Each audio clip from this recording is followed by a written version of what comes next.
Ladies and gentlemen, the President of the United States.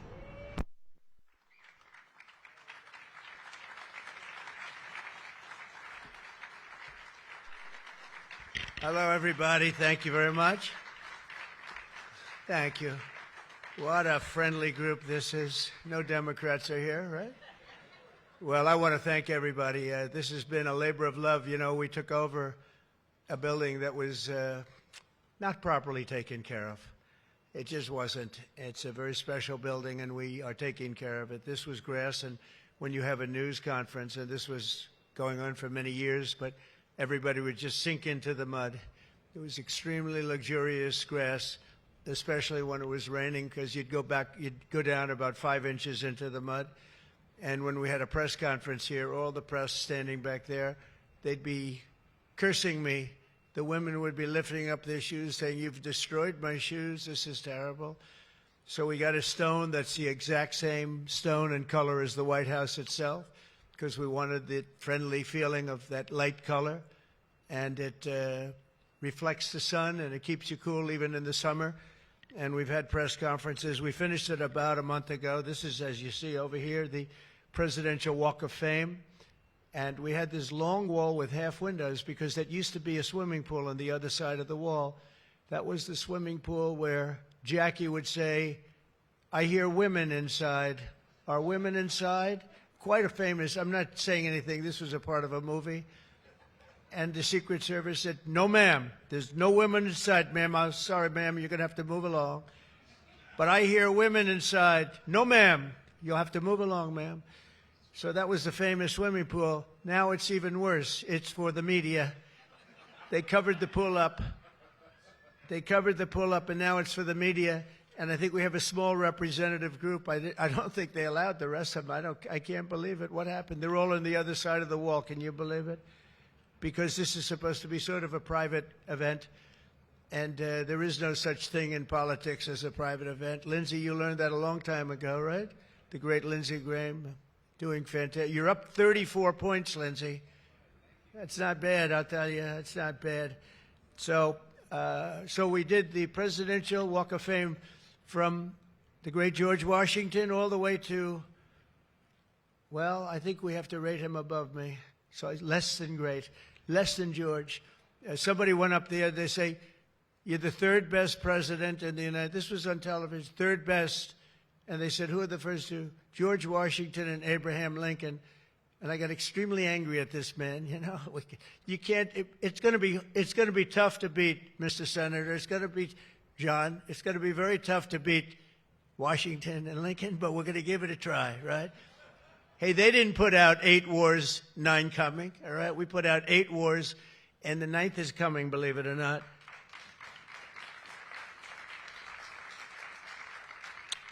So I just want to say it's great to be with you. And when we're finished, later on, we're going to have a little quick lunch, and they do great food at the White House. And this is used sometimes for evening, where we've had some incredible people for the evening, and some of the big foreign leaders have been coming. And most excitingly, on the other side, you see the fence and the wall. We're building a world-class ballroom. You know, for 150 years, they've wanted a ballroom here. We don't have a ballroom. We have a little cocktail area, but we don't have a ballroom. The East Room, it's called, is a very small cocktail area. It holds about 88 people if it's tight. And I said, if I do this again, I'm going to get a ballroom built, and we're putting up our own money. With the government is paying for nothing. You probably hear the beautiful sound of construction to the back. You hear that sound? Oh, that's music to my ears. I love that sound. Other people don't like it. I love it, Josh. I think when I hear that sound, it reminds me of money. In this case, it reminds me of lack of money because I'm paying for it, so it's the opposite. But it's going to be one of the most beautiful ballrooms anywhere in the world, and it's going to be able to take care of tremendous things. When you have, as an example, I'm going to see President Xi in 2 weeks. I'm going over to South Korea. We're going to meet in South Korea. We're going to talk about a lot of things. They want to discuss the fact that they're paying 157% tariff. It's a little higher than they thought. And we're doing very well. I think we're going to do well in that negotiation. We've done well, as you know, with Japan, with South Korea, with Europe. the European nations got together, we made a deal, and it was all based without the tariffs. You could have never made the deal. I'll tell you what, tariffs equal national security. Remember that. Tariffs equal national security. You got to remember that.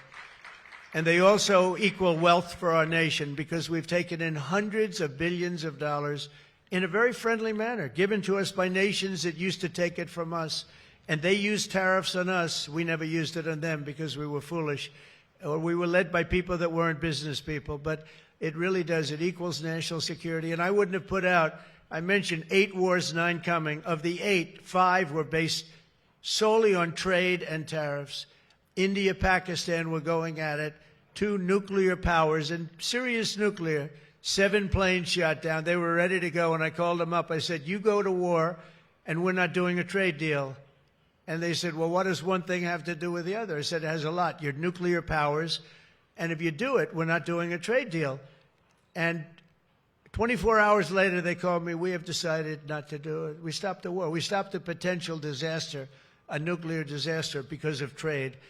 And it's been really amazing. But the tariffs have made us a wealthy country. They've given us tremendous defense. They've given us things that we can do for other countries, very positive.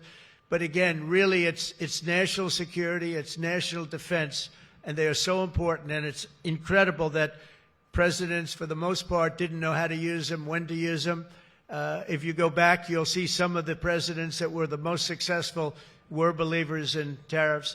And I even see foreign countries now that we are doing very well with taking ads. Don't go with tariffs. They're taking ads. I saw an ad last night from Canada. If I was Canada, I'd take that same ad also. But they're actually on television taking ads. But I do believe that everybody's too smart for that. We have a very, very big and important case coming up. We should win the case based on the legal merit. We should also win the case based on all of the things I just said. But we're a wealthy country again. Last week, as you know, they found $31 billion. They came to see me. Sir, we found $31 billion. They said, we don't know why. I said, was this a good find or a bad find? It was a good find. It was a plus 31. We're used to finding negative 31s, right, for the last 30 years. I said, check the tariff shelf. Well, those tariffs haven't kicked in. Yes, they did. They kicked in 2 months ago. Check it. He comes back 2 hours later. Sir, you were right. We have an additional $31 billion, billion, not million, Lindsay, billion, that we just found from tariffs. They kicked in earlier than we thought. You were right. We're a wealthy nation again, and we're a nation that can be secure. We're a nation that can start paying down our debt. And with tariffs, we're the wealthiest nation ever in the history of the world. Without them, we've got to slog. We've got to slog. But remember this, other nations, including China, Japan, European nations, they used tariffs against us for many years. That's why we owe $37 trillion. That's why. But they used tariffs very successfully against us, and we had presidents that never fought it. But now you have a president that does fight it. So I just want to welcome you to the incredible Rose Garden. It's just an incredible place. It was done, we did it, brought it back to health. It was in very bad shape, actually, and we brought it back to health. First Lady Melania did a fantastic job on it, the surrounds and everything. It's all brand new wiring. You know, underneath there's a lot of wire, a lot of things. Everything brand new, everything beautiful. The only thing we did is we had to get a hard surface here because nobody could use it because of the grass. So I just want to welcome you, and I hope you're going to be here a lot. We're going to use it for meetings. We're going to use it for press conferences. Now we can use it. It was unusable before, and now we can use it. But everything that you see was redone. All of this was redone, and the whole White House is being redone. Some of you came through what they call the Rose Hall. They call it different names, but you probably noticed. I don't know if you came through this door. Did you notice the white marble floor that was put there? That was made out of Home Depot tiles, about 1 foot by 1 foot. They were all broken, about 30 years old. And I replaced it with book-matched marble, paid for by your friend, President Trump. It's like, it's amazing how people like it when you say you paid for it. When I say I paid for it, they say, oh, I love it. But it really, they did a beautiful job. The great great talents. They were very talented marble people I have, and they replaced it with beautiful Paradiso marble and statuary marble, and it's really, really beautiful. I want to thank the outstanding leadership team, and you really do have that. Majority Leader John Thune, who's been my friend. He really, really has done an amazing job. Thank you, John. Thank you. Done an amazing job. I didn't get to know John as well in the first term, and I've gotten to know him very well over the last 9 months, John, and you're doing a fantastic job. Thank you very much. Really great. Majority Whip John Barrasso, who's an outstanding man. Thank you, John. Thank you. Great guy, too. Conference Chair Tom Cotton. He loves that military. He loves the he loves the military. Policy Committee Chair Shelley Moore Capito. Shelley, thank you very much, Shelley. Vice Chair James Langford. Very good. James, thank you. And, you know, we have everybody but one person here. You know, everybody showed up. I figured you'd have like, I'd say 40 would have been a good number, right? We have everybody. We're just missing one person. You'll never guess who that is.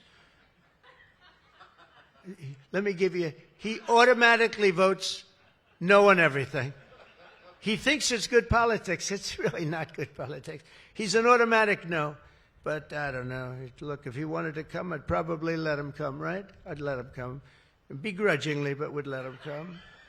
And National Republican Senatorial Committee Chair, an unbelievable guy, Tim Scott. You know, Tim, I shouldn't say it because it's so, I don't know if it's good or bad.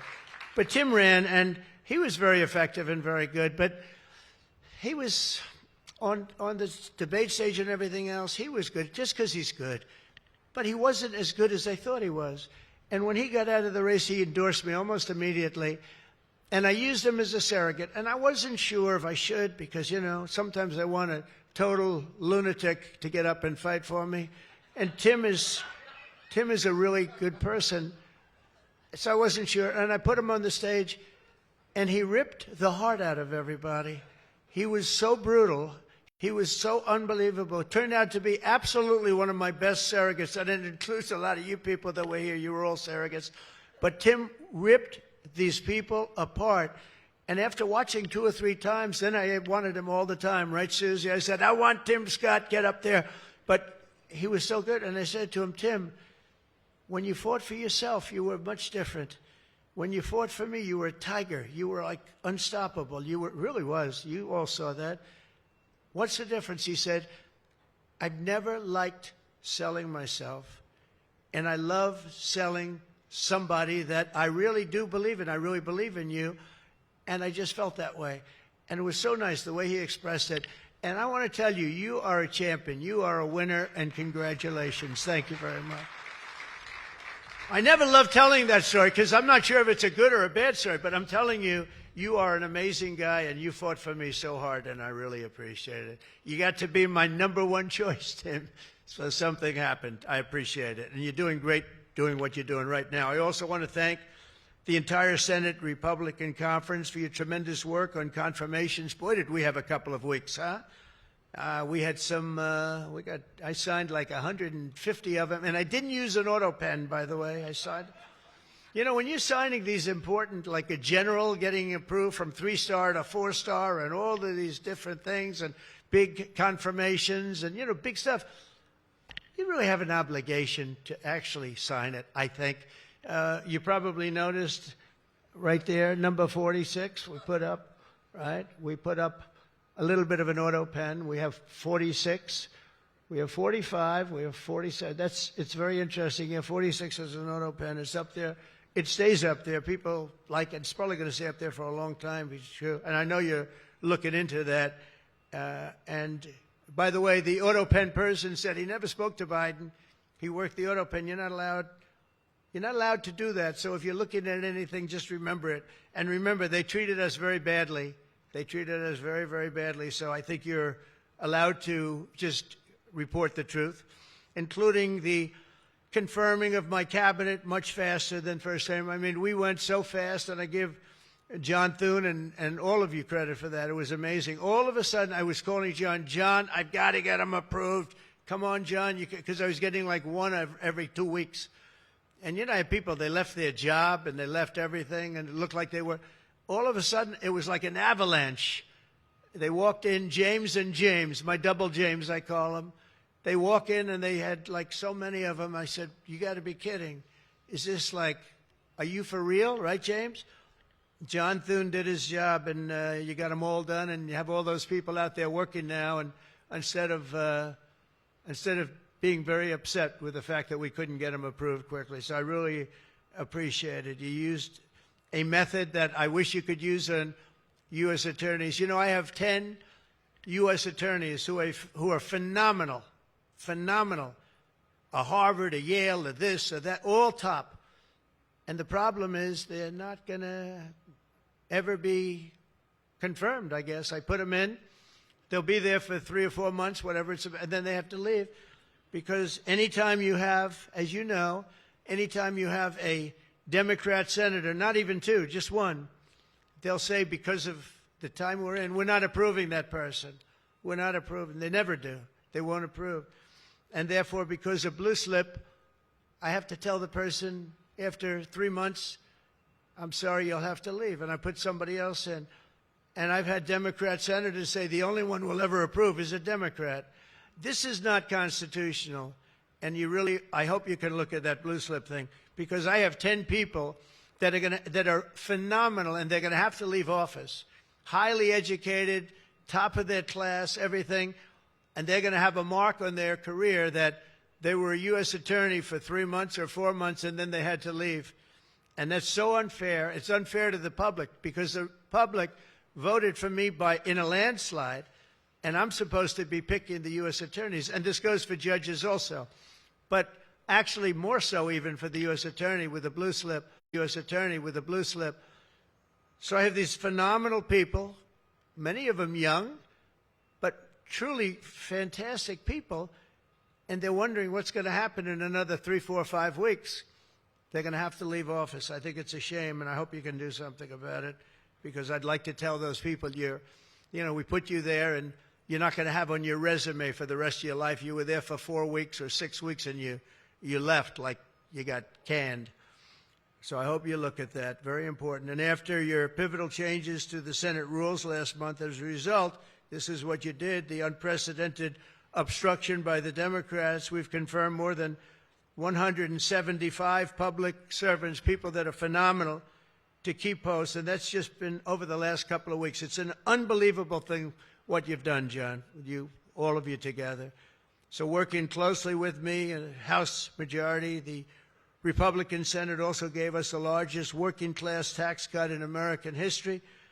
And you passed the Lake and Riley Act to throw illegal alien criminals out of our country.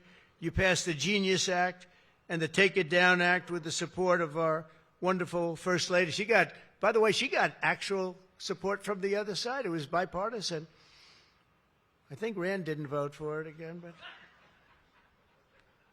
I think it was only Rand. You had bipartisan support other than maybe Rand.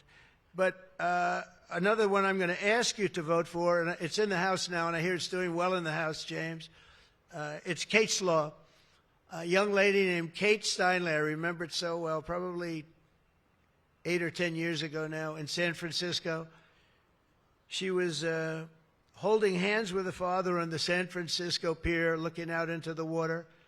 It's beautiful. Everything was beautiful, but the person wasn't beautiful that did this. And this was an illegal alien that came into our country 5 times, was thrown out 4 or 5 times, they don't even know, but a lot, and came back and shot her through the head. And she went down and she looked at her father, Daddy, Daddy, something happened, and she immediately passed away in his arm. And, I mean, you can imagine, it was so sad, such a beautiful, beautiful, beautiful person. Father was destroyed, virtually destroyed.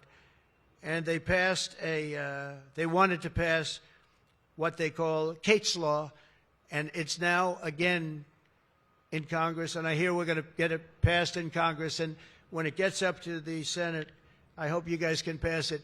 And basically, very simply, it says that if you're an illegal alien and you come in and you get thrown out, if you come back and get caught, you have to spend 10 years in jail. Very simple. Very simple. If they would have had that, Kate Steinle would be alive today. That was a big event at the time. If you remember Bill O'Reilly, for those of you that like Bill, I think I like Bill, but he was the one, he devoted his life to that law, trying to get it passed. I think it's time that we pass it so that if you get taken out of the country and you come back illegally, knowing that this law is in existence, you go to jail for a 10-year period, and it's going to keep the repeat offenders from coming in. It's going to really keep them from coming in. Senate Republicans have already voted 11 times to get our government back and open for business. We have record business. We're going to be, I think, by the time I hit month number 12, I think we're going to have $20 trillion of investment. We're over 17 right now. As an example, President Biden had less than $1 trillion for 4 years. We're going to have $20 trillion in less than 12 months, and we're over 17 trillion right now. So it's the largest amount in our country by far, by many times. That's in our country. But here's the one. It's the largest amount in the history of the world. There's never been a country that's had anywhere near 17, or it will be 20, and it's going up fast. A lot of it's because of tariffs, because they're coming in because they don't want to pay tariffs. In other words, they make their product in a certain country, and they used to just send it in here, and there was no charge, absolutely. Now, if they have to pay a 20%, 30%, 50%, 100%, or 2% tariff, they say, well, it's better if I build my plant in the United States. It always amazed me. I did this first term. We had the greatest economy in the history of our country in first term. We had COVID, and we did a good job with that. That was a curse for every country in the world. It was terrible. But we had the greatest economy we ever had. But if you remember, I started the tariffs, but I held it off because it wouldn't have exactly been good at the time to tell France, you know what they were going through, you know what Spain was going through and Italy was going through, that, by the way, we're going to charge you tariffs. But I had started the process. We were going, the country was doing good, and I took in hundreds of billions of dollars from China. I put the full tariffs on China. Biden left the tariffs because he couldn't. It was too much money, but they gave so many exceptions that they were essentially meaningless. In other words, here's the tariffs, but you don't have to pay if you look at somebody the wrong way. You don't have to pay. So they didn't pay very much. But with me, they were paying hundreds of billions of dollars. And again, I have a great relationship with President Xi. I expect to be able to make a good deal with him, and I want him to make a good deal for China, but it's got to be fair. For years, they were making $500, $600, $700 billion. $700 billion, and we'd be making nothing. It was a one-sided, we built their military. We built China's military with the money that we lost for so many years getting ripped off. So now we're going to have a fair deal, and I think we're going to have a very successful meeting. Certainly there are a lot of people that are waiting for it. Maybe it won't happen. Maybe it won't happen. Things can happen where, for instance, maybe somebody will say, I don't want to meet, it's too nasty. But it's really not nasty, it's just business, and we're going to do a good job representing you people and representing the people of our country. Unfortunately, in a craven and pointless act of partisan spite, Chuck Schumer, who I've known for a long time, and the radical left Democrats are holding the entire federal government hostage to appease the extremists in their party. And they are extreme. I mean, I've never seen anything like it. They're extreme, and you know what? We had a landslide election. We won the popular vote by a lot. We won the swing states, all 7. Remember, they said, oh, if Trump could get 3 swing states, he'd be. And, well, I didn't get 3. I got 7. We got all 7 by a lot, by record numbers. We won the Electoral College, 312 votes. They said, it's very hard for a Republican. It's harder for a Republican, although now I think we've swapped it. I think it's now harder for a Democrat, because if you see what we've done with the Hispanics, with the black workers and black men, and recently a poll came out with black men and women were doing so well. You know, they want security. They don't want to have their city destroyed. Women in Chicago, beautiful black women walking around with red MAGA hats because they don't want to be mugged and shot and everything else. And then you see a Democrat get up and tell you how safe it is in Chicago. Do you know they've had, in a fairly short period of time, 4,000 murders? This is over a short period of time, 4,000 murders. And they had a holiday where they had 28 people killed and almost 100 shot. And then you listen to this guy, Pritzker. I've known the family for a long time. They threw him out because he was no good, and he became governor. He's got money through the family. He's got money through the family. But they threw him out. He became governor. I said, I wonder how he's going to do.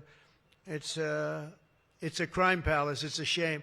And you know what we did in D.C. is unbelievable. You people, you can walk down the middle of the street, Mr. Senator. You can walk down. You can have your wife meet you at the restaurant, and she's not going to be accosted, shot, beat up, raped.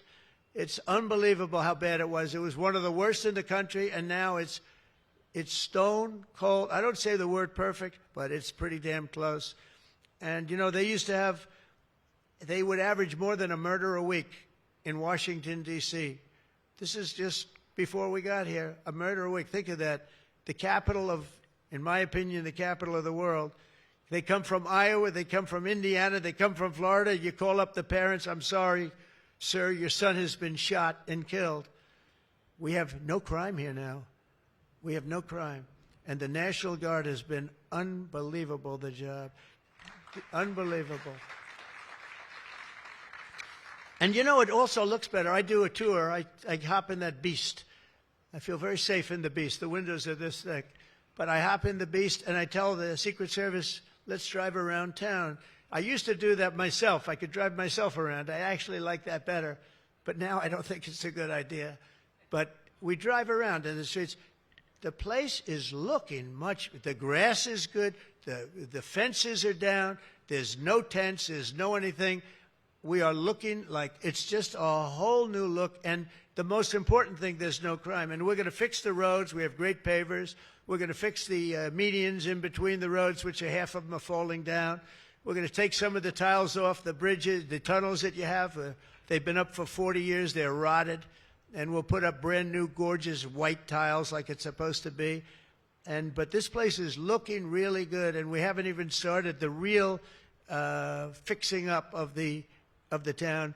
We're getting rid of the graffiti. You notice there's almost no graffiti anymore. A lot of that beautiful statuary marble had red graffiti all over it, had bad signs up, and it stopped. We've taken out 1,700 career criminals and people that came in through an open border. They came in through Biden's open border, and we've taken them out. The thing having to do with all of the elements in the great, big, beautiful bill, I'll tell you, it's amazing what we've done. $200 billion in costs for medical. What we've done, $50 billion for rural hospitals. And remember, no tax on tips, no tax on Social Security, no tax on... Think of all of these things that we've done. This is the biggest, this is the greatest bill. Social Security, no tax on overtime. But no tax on tips. I got that from a waitress in Nevada. I was making a speech, and I'm at one of my restaurants in the hotel I own there, and I say, how are you doing? Well, sir, it's terrible. They're taxing my tips. They're going, I wouldn't have even thought that. And I looked at it, and she said to me, sir, there should be no tax on tips. I said, say it one time more. No tax on tips. I walked outside to the press. I said, there will be no tax on tips. She was right. And we won that state by a lot. That's not a state that we win by that much, David, but we won it by a lot. So it was pretty good. But that bill is chock full of so many different things. So it was the biggest bill. I'm actually saying this to the fake news so that they maybe print it, but maybe not, because you people know. It was the biggest bill ever passed in Congress. And what we did was a little risky. We put everything into the bill, John, right? And some people were against it. They said, no, you got to do small bites. And we gave it a shot, and we got it passed. I got a call from John. He said, it was 3 o'clock in the morning, "Sir, we have 4 hard no's. Could you please call them?" I said, "What time is it, John?" "It's 4 o'clock in the morning, sir." So I call up. "One of you is sitting right here." I said, "Jim, could I say hello to you? It's 4 o'clock in the morning, right?" He said, "Sir, you have my vote." I said, "Wow." Then I called up another person. I'll use fictitious names. "Doug, could I get your vote?" "You've got it, sir." Then I called up another one. "How about Josh? Could I have your vote, Josh?" Because I like Josh.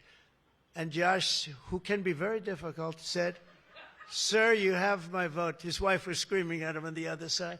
"Sir, you have my vote." But I called people, and they weren't really hard-nosed. They wanted a little attention, unfortunately, at 4 in the morning. Sometimes I like the ones that don't like the attention, but we'll take it anywhere we can. And we got it passed, right, John? And nobody thought that could happen because you have a small majority. And how about in the House? We had a majority of 3. We actually went down after that for a period of about 2 months. We went down to a majority in the House of 1. And I kept saying, because I'll tell you, Mike Johnson's great. The team, these 2 teams, did you ever see 2 people more different? One's tall, one's slightly less tall. We want to be polite. They are very different people, but they're the same in terms of talent. They did the 2 guys, and they get along incredibly well. We all do. We get along great. But we passed a bill. We don't need to pass any more bills. We got everything in that bill. There's nothing else we have to put. We got the largest tax cuts in history. We got the extension of the Trump tax cuts. We got all of these things. And, remember, they lie. They will look at I saw it the other day, they were talking about, I call it the great big beautiful bill, but that's what it is, the great big beautiful, the biggest bill ever passed. And what they say, they make up stories. And I saw they were interviewing a senator, and they said, "Well, what's wrong with their bill?" He didn't know what to say, because there's nothing he could say. It covers everything. He said, death. It brings death. Now, if I'm a regular person and I hear that, I say, "Oh, that's terrible." But it's just the opposite. It brings life. It brings Medicaid, Medicare, Social Security. It secures all those things. And they just are so bad. They said death. It was like death. And there's nothing about death. Theirs is death, because they're going to lose Medicaid. They're going to lose Social Security. They're going to lose Medicare. All of those things are going to be gone because the whole country would be bankrupt, and you're not going to have any kind of medical insurance. So with us, it's the opposite. And it's a great bill. We don't need any more. And I want to just say, from the beginning, our message has been very simple. We will not be extorted on this crazy plot of theirs. They've never done this before. Nobody has. You always vote for an extension. Chuck Schumer and the Senate Democrats need to vote for the clean, bipartisan CR and reopen our government. It's got to be reopened right now. We're not doing that. They are the obstructionists. And the reason they're doing it is because we're doing so well. We're doing well all over the world. We're doing well with the close to $20 trillion that I just told you about. It will be that number, but even if you take it down to over 17, that's a guarantee. We're doing well with everything. Car plants are pouring back into our country. AI plants, we're leading. We're dominating China right now in AI. And I did something that I think you'd like, because we have an old grid. It's a tired grid. It doesn't have the juice that you need to fire up these plants. These plants will need more than double the energy we have right now for the whole country. That's how big it is. And we can't do that. There's no way we can do that. China's building right now 52 power stations. But I did something better. I'm letting everybody build their own power plant, so they'll become like an electric utility in addition to AI. But if they want to build their own plant and we get their approvals within less than a month, it used to take 5 years prior to rejection. Sometimes a guy in Louisiana, they had one that took 12 years, and then they got rejected. I got it approved in 2 weeks when I got into office. That was the first term. And the plant is up now, and it's been a great thing for the state. I did it twice, actually. I got 2 of them that were dead after 12 years, and I got them approved, both of them in less than a week. And that's what we're doing. Lee Zeldin, by the way, is doing a phenomenal job, Environmental Commission, I have to tell you. He knows that we have to get them fast, and we're getting them fast. So we're leading China in the AI race by a lot. Under Biden, Democrats voted 13 times for continuing resolutions to keep the government open. And all we want is simply to ask them to do it once again. They always voted for it. They never voted against it. Nobody votes against it. But they do that, and they do. It's partially my fault. I mean, I'm watching you, and I'm looking at all these great faces that I've seen, really great people. I think with few exceptions, a couple of you I don't like that much, but with few exceptions, great people. And you look at what they do, and you look at the game they play, and it's a horrible game. And, you know, we have the hottest country ever. This is the hottest country anywhere in the world. And I say this, I'm sure you've heard me say it, but I was over in the Middle East, and the King of Saudi Arabia and others also said essentially the same thing. They said, you know, President, a year and a half ago, your country was dead. We never thought we'd see this. And right now, you have the hottest country anywhere in the world. We do. We have the hottest country anywhere in the world, which tells you about leadership, and that includes your leadership. So as you know, my door is always open to anyone. It's not like that AOC. How about her, where she said, she's talking about having rebellions and everything. She said, well, my door is always open. But she's not the leader. I'm sure the leaders felt very nicely about when she said her door is open. Who the hell wants to go into her door anyway? She doesn't know what the hell she's talking about. She's the one that started. You know, I remember, I'll never forget, she never took a course on the environment. And I watched her one day, and she was on television. She said, yes, our planet will be dead within 12 years. That was a long time ago. Our planet was supposed to be dead. Remember the 12-year theory? We were environmentally dead. Now, these people, they've got an agenda that nobody quite understands. The good news is they don't understand it either. They really have no idea. But the people do. The people understand.